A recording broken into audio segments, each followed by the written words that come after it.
সাংবাদিক বন্ধুরা এবং উপস্থিত যারা শুনছেন এবং আমার পরও যারা বলবেন, আপনারা জানেন বাংলাদেশের 1.5 মাস বয়স হয়েছে একটা সরকার আসছে। উনি একটা সরকার গঠন করেছেন, তারেক রহমান সাহেব। বাংলাদেশের দুর্ভাগ্য কিনা জানি না, আমার মনে হয় বাংলাদেশের দুর্ভাগ্য এই কথা বলছি এর কারণে, যেমন অভিজ্ঞতার কোনো দাম নেই, শিক্ষার কোনো মেরুদণ্ড নাই। আমরা একসময় বলতাম শিক্ষা জাতির মেরুদণ্ড, এখন আমরা দেখলাম শিক্ষার কোনো মেরুদণ্ড নাই। আর সরকারের যে নাবালক সরকার, যে নাবালক মন্ত্রী দিয়ে সরকার গঠন করেছেন, তার বক্তব্য চেয়েছেন প্রশাসনে এবং সংসদে। আমরা জানতাম সংসদ নেতা বিরোধী দলের প্রশ্নের উত্তর দেন, কিন্তু আমরা দেখেছি আমাদের পুলিশ মন্ত্রী হয়েছেন যিনি, উনি পুলিশের খবরদারির চেয়ে বেশি খবরদারি শুরু করেছেন।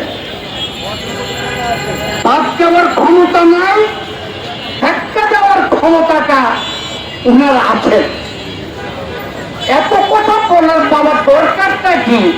অতীত সরকার আমাদেরকে এই ধরনের কিচ্ছা কাহিনী বউ শুনিয়েছিলেন যে আমরা এই করবো সে করব। আমার দেশের বাস্তবতা, আমার দেশের অভাব অনটন, আমার দেশের মানুষ কি চায়, শুধু সেটাকে চিহ্নিত করে আমাদেরকে সেই ওষুধ দিলে আমরা খুশি হব। আমরা গাল ফোলা বুড়ি আউলাদের জন্য এই প্রেস ক্লাবে দাঁড়িয়ে, এই প্রেস ক্লাবে বহুত বুড়ি আনিয়েছি, যে বুড়িকে এই দেশের সাধারণ মানুষ হাসতে হাসতে বুকের তাজা রক্ত ছেড়ে দিয়েছে। কিন্তু ভাগ্যের নির্মম পরিহাস, যারা ঘরে 16 টাকার উপর বসে জানালা খুলে এই রক্ত দেখেন নাই, শুধু বিমানের গুলি দেখেছেন, আজকে তারা এমপি হয়েছে, মন্ত্রী হয়েছে। আমাদের কোনো আপত্তি নেই, আমাদের কোনো আপত্তি নেই।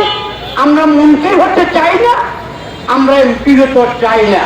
তবে চাই এই দেশের রাষ্ট্রীয় ব্যবস্থাটা পুরো পরিবর্তন করতে চায়।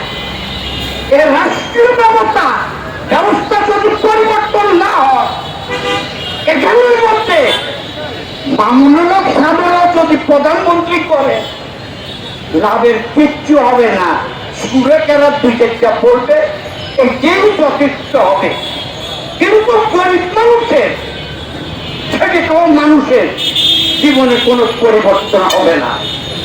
তাই আমরা সহ বিএনপির সাথে দীর্ঘ রাস্তা চলাফেরা করেছি। আমরা ভেবেছিলাম বিএনপি শিক্ষা নিয়েছে, কিন্তু দুর্ভাগ্যটা হলো এটা, যারা একবার পার্লামেন্টে ঢুকে তারা কোনো শিক্ষা নেয় না। তাই আমি বাংলাদেশের সাম্যবাদী দলের সভাপতি হিসাবে স্পষ্ট করে বলতে চাই, যারা সময় আমাদেরকে প্রুফ করে দেখে বলতে ভাই একটা মিছিল বাইক করে, এখন তারা আমাদেরকে ভুলে গেছেন, আমাদের ফোন করার সময়ও তাদের নাই। ভাই, হয়তো পরিস্থিতি আমারও আসতে পারে থেকে, আপনাদের ডাকে আর মানুষ নামবে না। আমাদেরকে প্রয়োজন হবে এই মনোভাব থেকে দেশকে রক্ষা করতে হলে, এর মামুনুলক থেকে থেকে দেশকে রক্ষা করতে হলে, এই শফিকের থেকে দেশকে রক্ষা করতে হবে, আমাদের মতন এক বামপন্থী দেশপ্রেমিক এবং মুক্তিযোদ্ধাদের প্রয়োজন হবে। ওনারা হয়তো আমার নামটা বলতে বীর মুক্তিযুদ্ধটা ভুলে গেছেন। আমি আমার দলের নেতৃত্বে তখনকার দিনে কমরেড মোহাম্মদ ফোয়াদ নেতৃত্বে আমরা নোয়াখালীতে একটা অংশ তখন মুক্ত এলাকা রেখেছিলাম। আমরা ছিল না কবি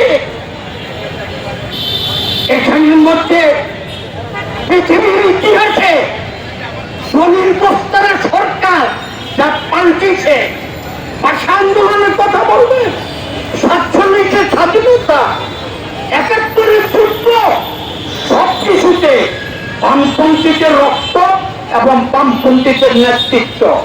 কাজে কাজে যারা আজকে মসনদে আছেন, আমাদের প্রতি আপনাদের অন্তত একটু কড়া দৃষ্টি রেখে আগামী দিনের কথাবার্তা এবং দেশ চালানোর চেষ্টা করবেন, যেন আজকের এই কথার পরে আবারও প্রেস ক্লাবে আমাকে ঘুরে না আসতে হয়। যদি আবার ঘুরে আসতে হয় তাহলে শেষ সময় আমার বেলা শেষ, 80তে পাও দিয়েছি, মৃত্যু আমার একেবারে অবধারিত। আজিমপুর খালি আছে, কিছু কবর দেখাও এসেছি, কাছে কাছে মারতে হবে না। যদি মরি এই প্রেস ক্লাবে আবারও অধিকার আদায়ের জন্য কথা বলবো। আর আরেকটা কথা বলি, আমাদের দেশে গাড়ির লাইন দেখছি আর হুন্ডার লাইন দেখছি।